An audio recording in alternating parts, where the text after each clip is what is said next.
सिंहासन पर बैठने के लिए राजा भोज ने जैसे ही अपने कदम आगे बढ़ाए, वैसे ही 24वीं पुतली करुणावती ने उन्हें रोक दिया। 24वीं पुतली ने कहा कि यह सिंहासन तुम्हारे लिए नहीं है। पहले मैं तुम्हें राजा विक्रमादित्य के गुण व कौशल से जुड़ी एक कथा सुनाती हूँ।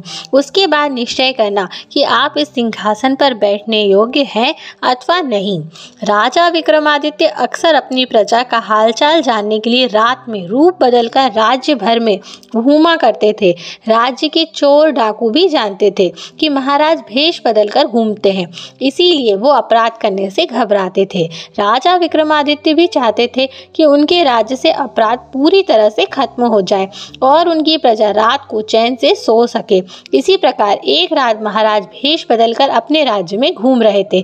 चलते चलते उन्हें एक भवन के बाहर रस्सी लटकी हुई नजर आई। उन्होंने सोचा कि जरूर कोई चोर इस रस्सी से लटक कर ऊपर गया होगा, इसीलिए वो भी रस्सी का सहारा लेकर ऊपर पहुंच गए।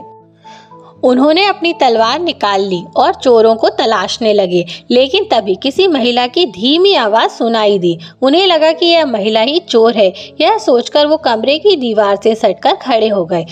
उन्होंने सुना कि महिला किसी से साथ वाले कमरे में जाकर किसी की हत्या करने को कह रही है।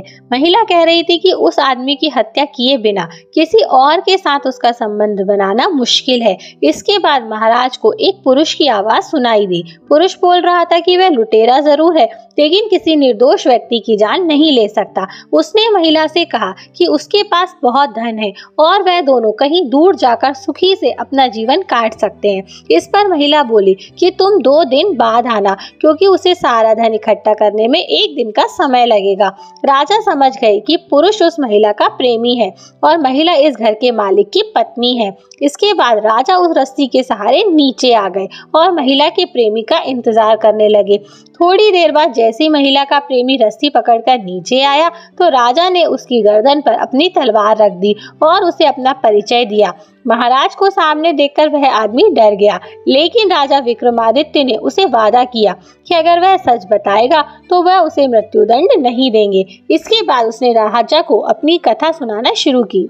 मैं बचपन से ही उस महिला से प्यार करता हूँ और शादी भी करना चाहता था।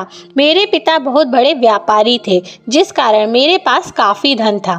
फिर एक दिन समुद्री डाकुओं ने मेरे पिताजी का कीमती सामान से भरा जहाज लूट लिया, जिस कारण हम कंगाल हो गए और मेरे सारे सपने चकनाचूर हो गए। इससे मेरे पिताजी इतने दुखी हुए कि उनकी मौत हो गई। इसके बाद मैंने समुद्री डाकुओं से बदला लेने का निर्णय किया। कई सालों तक इधर उधर धक्का खाने के बाद आखिरकार एक दिन मुझे उनका पता चल ही गया। किसी तरह से मैं उनके गुट में शामिल हुआ और उनका विश्वास जीत लिया। अब जब भी मुझे मौका मिलता मैं गुट के किसी न किसी सदस्य की हत्या कर देता। इस तरह मैंने पूरे दल को खत्म कर दिया और उन्होंने लूट से जो पैसा इकट्ठा किया था वह लेकर वापस लौट आया। घर आने के बाद मुझे पता चला कि जिससे मैं प्यार करता था उसकी शादी राज्य के किसी धनी सेठ से हो गई है। एक बार फिर मेरे सपने टूट गए। एक दिन मुझे उसके मायके आने के बारे में पता चला। फिर वो रोज मुझसे आकर मिलने लगी। एक दिन मैंने उनसे कहा कि मेरे पास बहुत सारी दौलत है, लेकिन उसे मेरी बात पर विश्वास नहीं हुआ। उसने कहा कि अगर वह उसे 9 लाख का हार लाकर दे तो ही विश्वास होगा। आखिरकार मैं उसकी बात मानकर 9 लाख का हार लेकर गया, लेकिन तब तक वो अपने पति के घर लौट गई थी। आज जब मैंने उसे 9 लाख का हार लाकर पहनाया तो उसने मुझे अपने पति की हत्या करने के लिए उकसाया, लेकिन मैंने करने से मना कर दिया, क्योंकि किसी निर्दोष की हत्या करना बहुत बड़ा पाप है।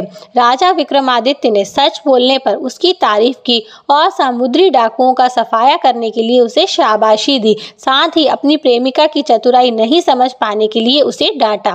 राजा विक्रमादित्य ने कहा कि सच्ची प्रेमिकाएं प्रेमी से प्रेम करती हैं, उसकी दौलत से नहीं। साथ ही 9 लाख का हार मिलने के बाद अपने पति की हत्या के लिए उसे उकसाया। ऐसे निर्दय एवं चरित्रहीन महिला से प्रेम हमेशा विनाश की ओर ले जाता है। वह आदमी रोता हुआ महाराज के चरणों में गिर गया और अपने अपराध के लिए उनसे माफी मांगने लगा। राजा ने भी उसे मृत्युदंड नहीं दिया और उसकी वीरता और सच्चाई के लिए ढेरों पुरस्कार दिए। अगली रात राजा विक्रमादित्य उस महिला के प्रेमी का भेष बनाकर उस महिला के पास पहुंचे। उनके पहुंचते ही महिला ने आभूषणों से भरी थैली उनके सामने रख दी और कहा कि उसने सेठ को विष खिलाकर मार दिया है। जब राजा कुछ नहीं बोले तो महिला को शक हुआ और उनकी नकली दाढ़ी व मूछें उसने नोच ली। अपने प्रेमी की जगह किसी और पुरुष को देखकर महिला जोर जोर से चोर चोर चिल्लाने लगी और अपने पति की हत्या का आरोप उन पर लगाकर जोर जोर से रोने लगी। वहीं घर के बाहर खड़े राजा के सिपाही राजा का आदेश मिलते ही दौड़ कर आए और महिला को पकड़ लिया। अपने सामने राजा विक्रमादित्य को देखकर महिला के होश उड़ गए और उसने झट से विष पीकर अपनी जान दे दी। इतनी कथा सुनाकर 24वीं पुतली भी सिंहासन से उड़ जाती है और राजा भोज एक बार फिर महाराज विक्रमादित्य की न्यायप्रियता के बारे में सोचने लगते हैं। इस छोटी सी कहानी से हमें सीख मिलती है कि लालच करने वालों के साथ कभी भी अच्छा नहीं होता, उन्हें एक ना एक दिन इसका परिणाम भुगतना ही पड़ता है, जैसे इस कहानी में पैसों के लिए अपने पति की हत्या करने वाली महिला के साथ हुआ। तो फ्रेंड्स, सिंहासन बत्तीसी से जुड़ी इसी तरह की रोचक कथाओं के लिए जुड़े रहिए हमारे यूट्यूब चैनल मोटिवेशनल वाइब्स के साथ। और अगर आप मुझे कोई सुझाव देना चाहते हैं तो नीचे दिए कमेंट बॉक्स में कमेंट करके जरूर बताएं। और अगर आपको हमारी वीडियोस अच्छी लगती हो तो इसे ज़्यादा से ज़्यादा लाइक व शेयर करना ना भूलें। Thank you friends.